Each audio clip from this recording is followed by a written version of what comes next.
Hey, everybody, welcome to the Performance Zone. This is David Martin, as always, your host here in the Performance Zone. And with me is the familiar face of Pat Grosse. And today we're going to take a little divergence from the normal stuff. But remember, performance comes in many different ways, right? I mean, we could talk about physical performance, we can talk about business performance.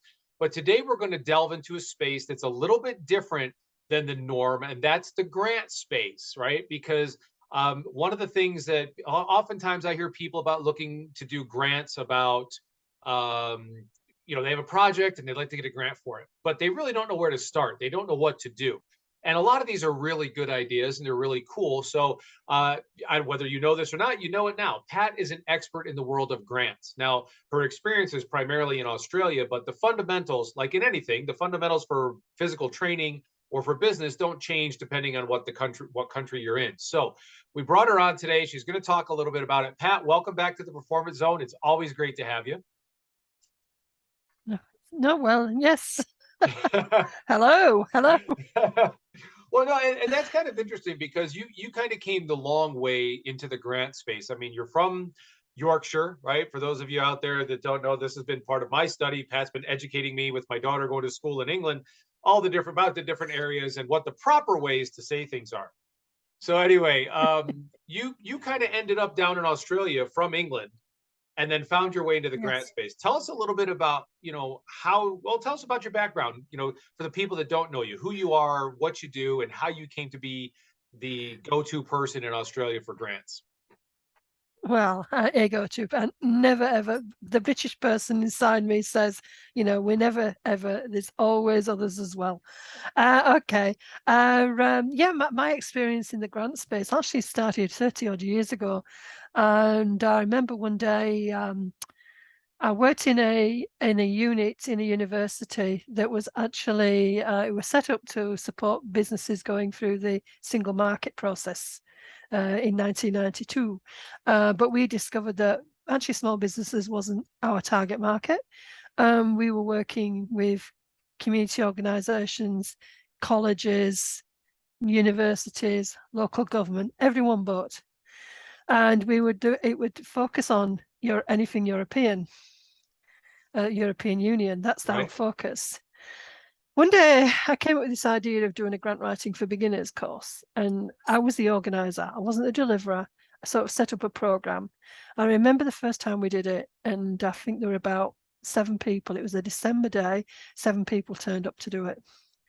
It actually turned out to be one of our bread and butter courses over the years. Must have gone for 15 years after that. Even after, but it was like my introduction to the whole grant space, because money was coming in from the European Union into the UK for employment, for infrastructure, for all those normal sort of business and community sort of development in terms of employment, etc., and education and training. And in other areas as well, such as research, because we did, the research grants, the environmental grants, anything that came out of Europe, we would hold a conference or a workshop.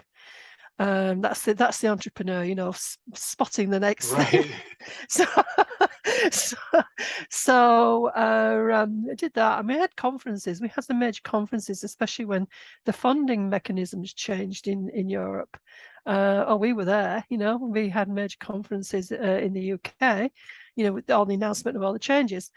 So I was doing that over a period of time, and I remember once doing the mind map of all the different grants out there in the European space, and my goodness, it was mind-boggling.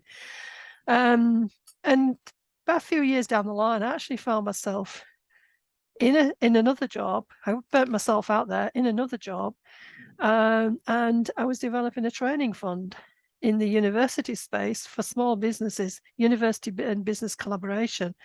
It was a few £1 million even then, all those years ago, and we ended up with 50 projects underneath it. So there I was already involved in actually, baptism of fire, actually setting up a whole funding mechanism from the other side of the coin, other side of the fence.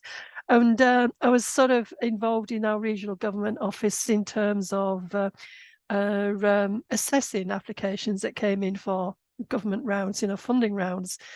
And so, it was my introduction in the UK.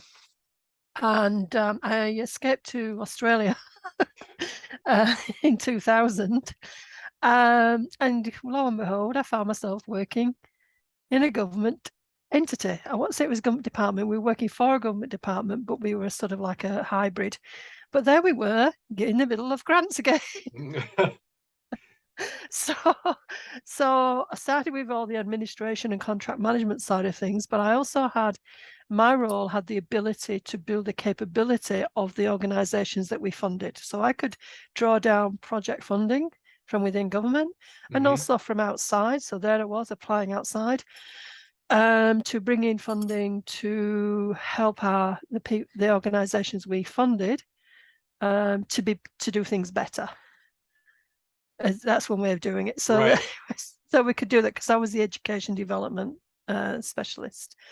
And I was also trained as an auditor, as a systems auditor. So I could go out and audit, audit organizations as well. So that's good because it brings you into that process mindset. Now, if somebody with an entrepreneurial mindset and a process mindset don't exactly go together, but it's good, but it's good to know it. Right, right. Yeah. I have a friend who's really into process, and I say, "Go for it, girl, go for it." But no, I can really sort of, and that's really good for planning, planning activities, project activities, etc. And one of the things I did in the UK was set up a 2-day project management training course, which we delivered all over the UK as well. And I did the delivery of that. Anyway, I found myself in a government role, and again, because of the government role, I was involved as one in the back end, right, of what you're doing. I was also a person, that if you got applying for the grant, you ring up and you speak to people on the contact desk. I've been in that position as well. So, and evaluating funding from the other side, how well did it work, what needs to be changed for the next round, all those kind of details. So being involved in a lot of it, but what I really enjoyed in both jobs, and this is what funding is all about, is all funding is a mechanism for somebody else's policy direction. Or big wish list if it's philanthropic. And in the government terms, that means if there's a policy change, I was an avid reader of the next plan, because this started with in the UK when I used to read the Brussels news sheets just to see how new developments were progressing, because that was the key for us being the first to get conferences on new changes. And the same here even today now. I mean, every time I see a new policy change, I'm going, ka-ching, I know where the money's coming. So I really enjoyed it when we had a new 5-year plan, because that's sort of thing, oh yeah, I need to build the capability of our providers to be able to be experts in this area so they can apply for this funding. So that's what I used to do. Do you think Yes. that comes from knowing both sides of the fence, so to speak, or both sides of the equation? Well, yeah, I mean, that strength was from the government side of the equation, really understanding how the system works. And then again, I think it's the entrepreneur in me again that's going, okay, so if I did this is going to help them to get better, to do this, to get money out of this. So that was really one. So whenever I was able to be entrepreneurial in my 2 main jobs, I was happy. But then when things changed, I was out of there. And the same thing happened with the government. I got to the point where I felt I could do more on the outside than I could on the inside, because policy changed in my position. We were absorbed by a government department at that point. Policy changed. We became contract managers as opposed to being able to go out there and do a little bit of being innovation. So I hightailed it and started my own business. And since then, we've been working primarily with the not-for-profit space, in the not-for-profit space. And it doesn't mean that, that it's just small groups or whatever. Some of my not-for-profit customers are $1 million concerns. All it means Right. is that the profits don't go back to the shareholders. The money goes back into the operations. Right. So and some great stuff out there, and it's a great feeling because people would come with an idea, a seed of an idea, and then I would help them to turn the idea into a business case. And then that business case would then lead to it would mirror. In fact, we've got an app, the project planning app, which is about building a business case. And if you fill that form out, and you can download it from your app, from your iPhone or from your Android phone, or even online, because we've got it on 2 of our websites. You could then you've basically got the starting point for transferring that information to any application for a grant, because all grants are different, yet they're all the same, because they're all asking the same things in different ways. And is that the app that's available in the Play Store and on Apple? What is that? The Apple Store? Yeah, it's on the it's iOS. It's on the Apple Store. It's on the Android stores, and as I said, it's on the 2 websites. Getthatgrant.com. Yeah, because I think that's where a lot of people lose, and the whole thing of I mean, because I know nothing about grants, and I consider myself a well-read person. I've involved in a lot of different things, but when it comes to grants, the only thing I've ever heard from people that have applied to grants are the horror stories about how much paperwork and how much all this. And so, I mean, I guess so with all these years of experience doing this, why now with the grant writing help desk? Yeah, well, I think the last couple of years with the impact of COVID, sort of brought home to us that, look, I've been fortunate for the last couple of years. We've been working in the bushfire recovery space, which has been good, because there were some horrific bushfires in 2019, 2020. And it's been great to be able to help community groups again apply for funding to get a focus in their community and help. Good, it's been good for mental health, it's been good for rebuilding, etc. But at the same time, it's been, whenever there's been grants, especially 20 and 21, where grants were available, they weren't in the same level of supply, shall we say. So if there was a grant, it would be extremely oversubscribed, and it's still happening today. And then because of the desperation, and coming out of that, even as short time as last weekend, I've been asked to check, first of all, people who applied for grants, weren't successful, weren't given individual feedback, and they've come to me and said, can you give us some advice? What did we do wrong so we can correct it next time? Or people who have wanted to do their own grant writing and come to me for advice to say, are we doing it? And I can see the same thing. They're making the same mistakes. So we have, over the years, accumulated a lot of resources, as you know, David. And so I was able to think, well, in my mind, again, the next thing, a grant writing help desk. And being able to put together all those resources in a structure. I mean, we get people come to us, that's just one example of, what is it we're doing wrong? And if people know before what grants are, before they even start, and get themselves in the right mindset, there would be a completely different application put forward. I imagine so. There's other things that they're just, they're just not getting right. And yet, as I said, there is a system, there is a structure. Having said that, I mean, you could write the best application in the world and still not be successful, but that's not because of what you've done. It may be because there's something else going on in the background. Right. But what you're talking about is giving someone the best, or an organization the best possible opportunity to be successful in their pursuit of the grant, which is Yes. Yes. Right. What you do, yeah, any good grant writer is putting together a really good business case. But what if you could, if you had the resources to do that yourself?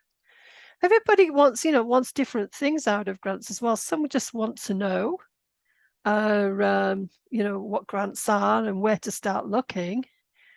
Others want to do it themselves. I mean, I've got a whole, as you said, I've got a whole sort of a small group of little characters. Well, that's what I was gonna kind of get to, because I mean, you put this together, so it's like, because I know there are people that are just, they're information gatherers, right? They're the people who just want to, they want to study everything first, right? So tell us about your little cadre of people. Yeah, well, we've got curious. I mean, people can fit into these, where do you fit into these Right. characters, basically? Because you've got curious Joe, Curious Joe's heard of grants, but doesn't know what they are. And they want to find out for themselves. You got all the people do that. I mean, everybody's that. You're looking for something, you'd rather do your own research. There are people out there, the stubborn ones, the ones who want to find out for themselves. Right. So that when they do go to the next stage, at least they can sound like they know what they're talking about. Right.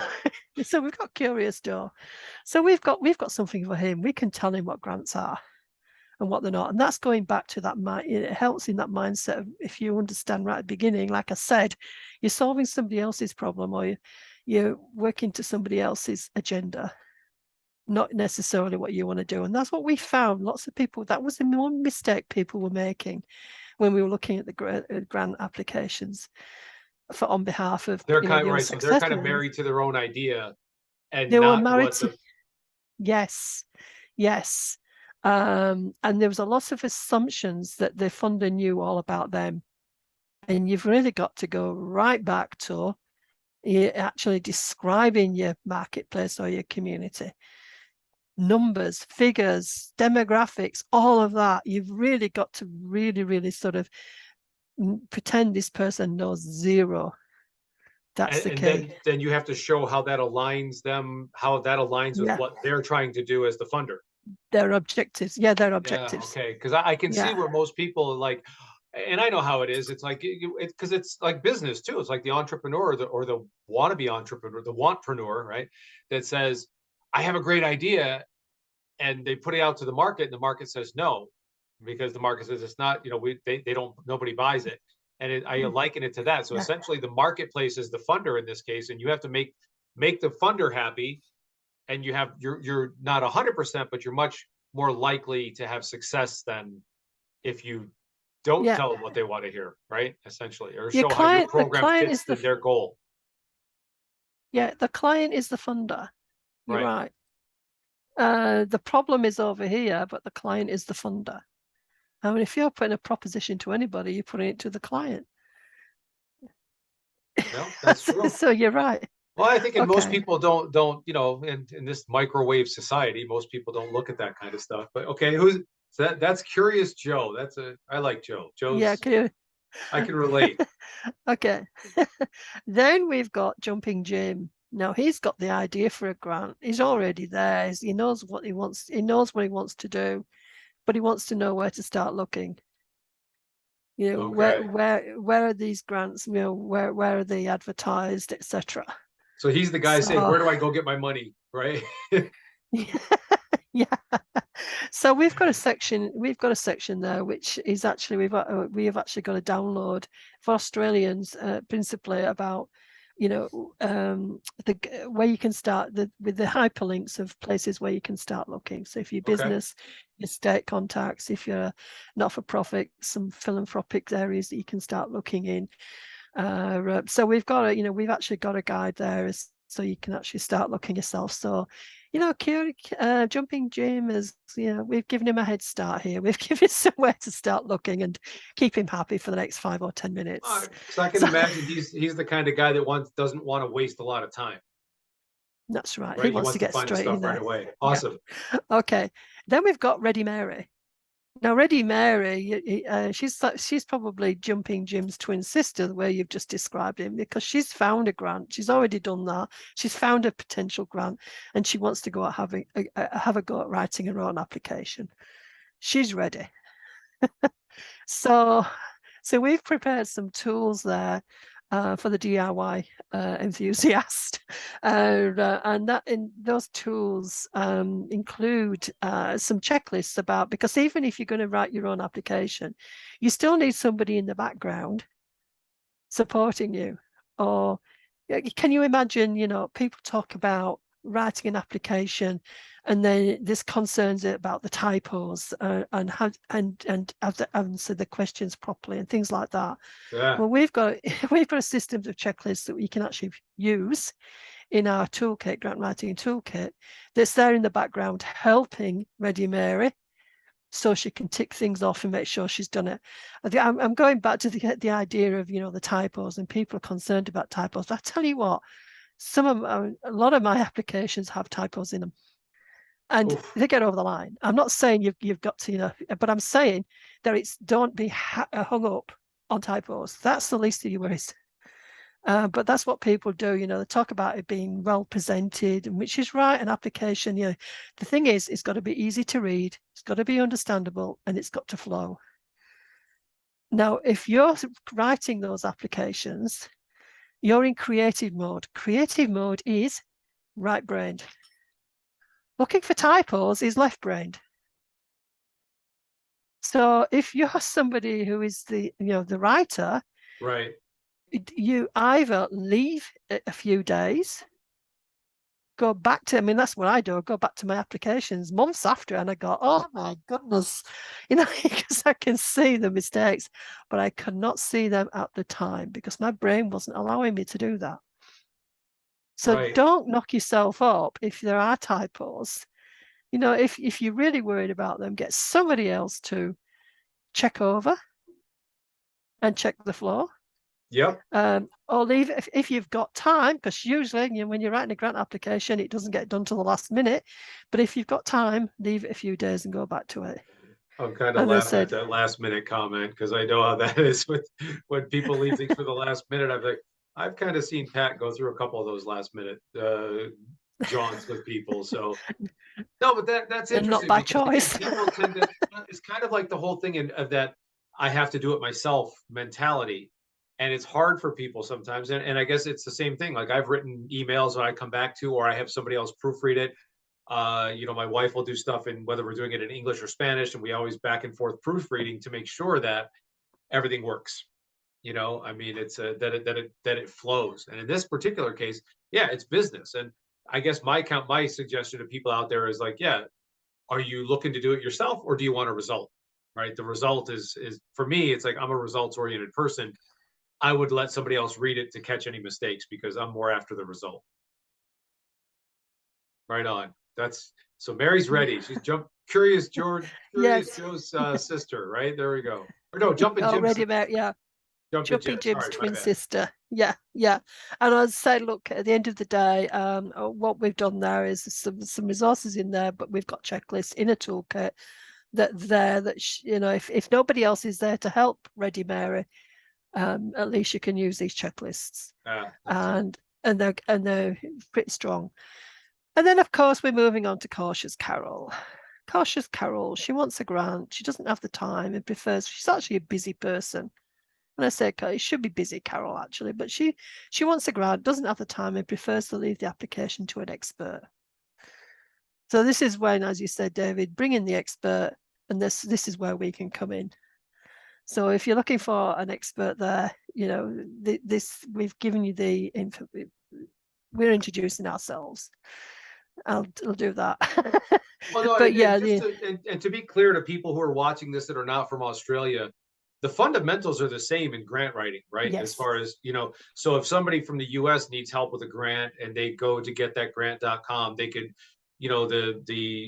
while the resources were created for the Australian market, they work the same with minor differences yes. in the US or New Zealand or the UK or something like that, right? Oh, UK. Yeah, yes. And look, I've had the pleasure of talking to a few people from the UK recently for grants that they were interested in. And my mindset was easily saying to them, actually pointing them to places where they could look for a grant. And that lateral thinking of, they want to do this, so where could they find this? And then looking at the application forms, and yeah, there's a couple of small differences, like in the UK, and I always knew this because this happened, when I was still there.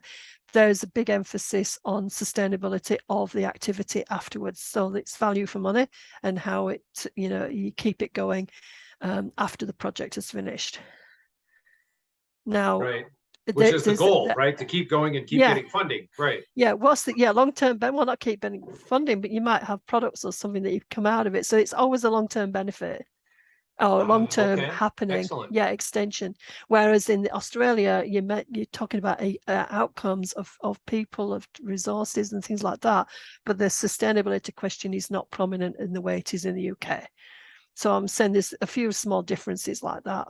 But fundamentally, being able to quantify and to be able to describe the problem, and then the proposal of the solution, etc., and the benefits and the outcomes. Even in America, there might be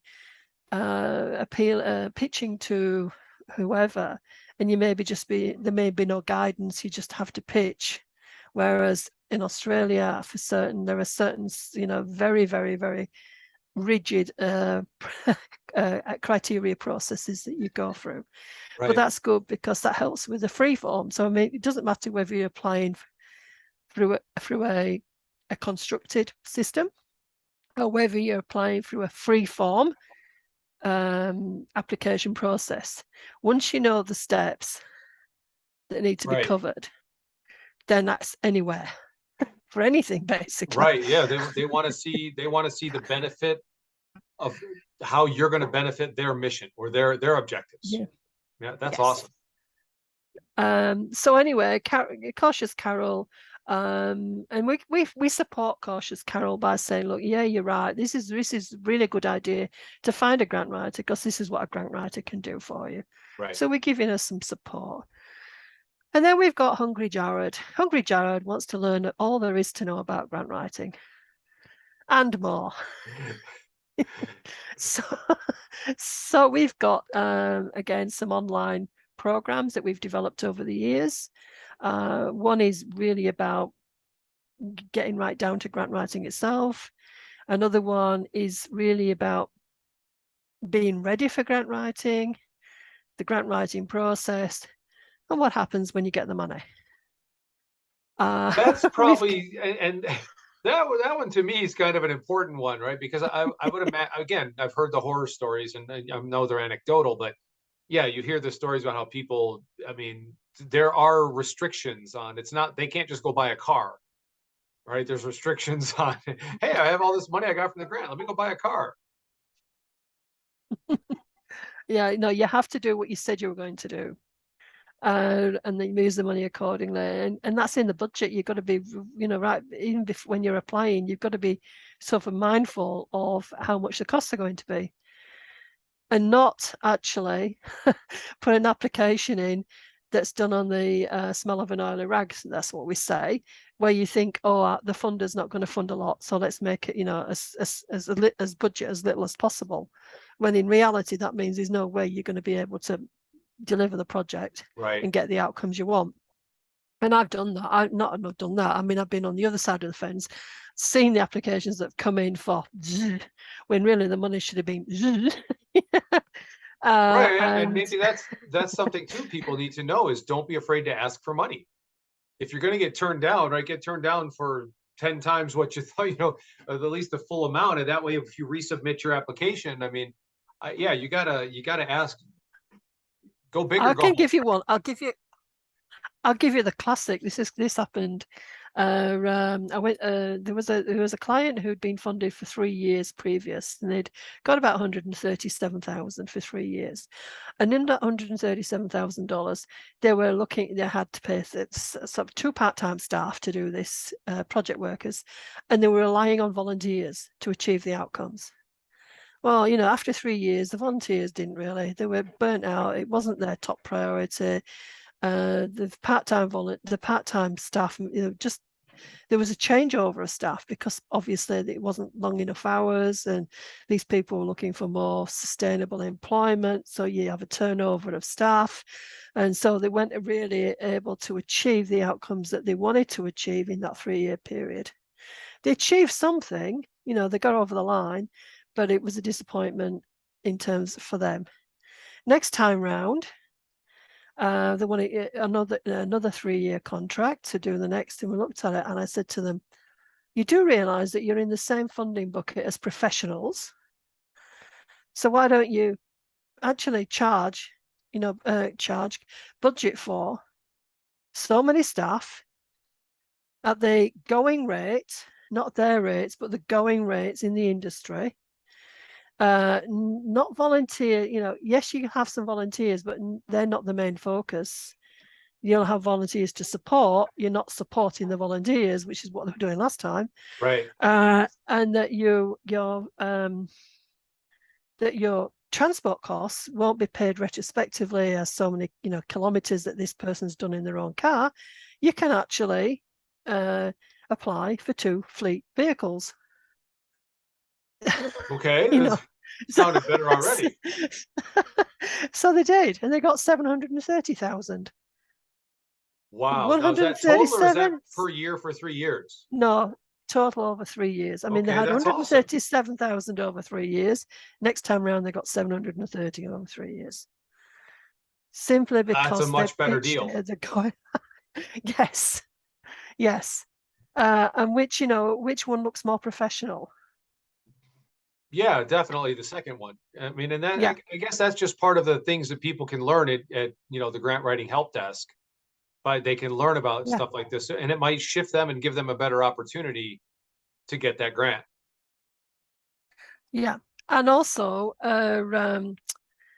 each of those points, it's not just about the education element and the support and the resources, but we do actually have an inquiry form or a booking appointment. So it genuinely is a help desk in terms of if you're looking for Right. help, you They can can either contact us. right. So they could find a place, they could find information, or they could talk to somebody. Yes. That's awesome. It's going to give a lot of So people a lot of support. I mean, I can see a lot of people taking advantage of this. I mean, so how does the whole thing work? I mean, how do you if somebody's coming, let's just say, um, just somebody says, hey, I guess they want to start a process. What are they going to find when they get to the help desk? I think it's at getthatgrant.com, right? So how does that going to function? yes. Well, if you look at the getthatgrant.com, it's immediately promoting the help desk. It's immediately highlighting those 5 entry points that we just mentioned. One for, what is a grant? One's, I've forgotten what it is, but there's one that's there for finding grants.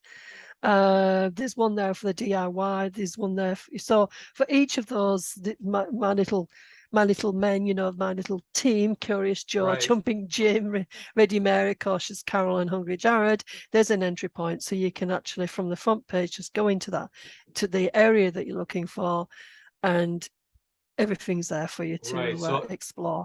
Everybody who's looking is going to be able to find something for themselves, from just Curious Joe reading everything to Hungry Jared to Cautious Carol saying, hey, I need help, please do it for me. Yeah, and we've got, look, it's a combination of downloads of videos, written information, depending on how you best pick up information. We've got the different ways of finding that. Even some some of those, I think we've got a 3-part sort of getting ready for a grant. Are you ready for a grant? We've got a 3-part free video so you have system on there as well. So it sounds like you're basically just the free resources. There's going to be some training resources. There's kind of like the soup, as we say over here in the US, soup to nuts, right? I mean, it goes, I don't know what you guys say, but we call it so from soup to nuts, right? From beginning. and everywhere in between. That's awesome. So the website is actually getthatgrant.com. That'll take them right to the help desk, right? And it does have an Australian focus, but Yes. the international audience is going to, as far as the US, the UK, or New Zealand, they're going to find a lot. There's going to be a lot of good help for them, and they can reach out to you guys to help them find out. Like, for example, if they want to go look for the resources, you can direct them in the right spot to help them find resources in their own area, in their own country, so to speak. Yes. Awesome. Yes. This is a great idea, and I'm glad you did it, because I know that I know the value that their people are going to get from the building a business case, and that to me is as a coach and an entrepreneur and working with people, one of the things that I see people struggle with most is they don't know how to put a plan in place. And again, whether it's they hire somebody or they go a full-blown coaching, or they're following a business plan. I just saw this, these, they shall remain nameless, as will their company, but brilliant idea, great idea, but great product. They had a phenomenal product, life-changing product, just filed for bankruptcy because they wouldn't listen to people. They wouldn't get out of their own way and ask for help. They wouldn't take the point of like, what kind of, they didn't make their business case, I guess, is that's, as you like to say. And it's something I see that, and I can see that's probably why a lot of people in the grant space fail. But it's not, and it's because they don't ask for help, or they don't seek out the help. And now with the internet, I mean, you're worldwide, you're global with this. This is brilliant. I'm digging it. Yeah, I mean, I still have clients who come along and they tell me what they want to do, and sometimes you just can't make a square peg fit a round hole. That's the other thing as well. Trying to and that's the difference. I think I want to make a point out here, and I'm not the expert in grants, but I think you'll agree with me. It's the same thing with business. People think it's a home run every time, and there was I think it was Sir John Templeton, and he was talking about investing, but I'll put it out to business. You only have to be right 51% of the time. Once you get that little bit right, and it's not going to be right. I mean, I when I look at the businesses I've done, the industries I've been in, whether it's from direct selling for nutrition or home water filtration systems, or it's not a success every time. And I guess grant writing would be the same. It's not a success every time, but if you stay at it and you get better at it and you learn, utilize the resources that are available. I'm a big fan of, look, and you and I've had this conversation. I'm not going to take the next X amount of years to learn to become a master at something when somebody over there is already a master at it, and I can just pay them to help me out. Teach me, tell me what I need to know so that I can do it now. I don't want to wait. Especially, I'm not getting any younger, man. I want to sit there and say, like, look, I don't have till I'm 70 or 75 to get it figured out. If that guy knows something I don't know, I'm going over there. I mean, that's why if I want a grant, it makes me wonder though, what kind of grants could I get over here? I've got some ideas for youth sports and stuff like that. I'm sure we could get some funding for that, but now at least I have a resource to do it. Awesome. Anything else you want to wrap up with? I'm thinking. Yeah, just a couple of things. If people are listening to here, one piece of advice I would give, if at all possible, if you're thinking of applying for a grant, even more now, things are very competitive. Well, they always were, but actually, the more you apply for, the less the competition, by the way. Everybody's competing down here, whereas, the bigger the grants, actually, the more involved, the less people are in that space. If you're thinking of applying, and particularly because of that, with everybody sort of down here, is if you're thinking of applying for a grant, if you can, speak to the funder before you put pen to paper. Interesting. Find out specifically what they want. Yeah. Sometimes they might not. It depends how rigid they are. Sometimes they might not want to advise you on your particular applications. Others do. What your idea and your concept, etc. Others do. So you have to be, sort of work out. But the idea being is, what you want to find out for you is that your idea is going to have legs and it's going to have a strong case. If it's not, then there's no point in starting. Save yourself a lot of time. Right. The second thing, well, actually that should be number 2. The first thing you do is check to make sure you're eligible. And that's another mistake that people make. They think, oh, this is great, I'm going to write this application. And then they find out later on that actually their business structure meant that they were not eligible. Oh, that would be horrible if you went through all that work and then you found out you weren't eligible. Yeah. Yeah, Ooh. well, and yet that's the very first thing that even funders tell you to do is check the guidelines. But people don't do that. They just go straight for it. And then they realize, and that's been, I think there was some studying done in 2018, sometime like that, by one of the major not-for-profit sort of foundations in Australia. And that was the number one mistake that people were making for abandoning their applications, because they were seeing that they weren't the right. They started the application form and then realized when they got to that particular question, they actually weren't eligible. So Oof. they just abandoned. So that would be, yeah. that'd be a heartbreaker.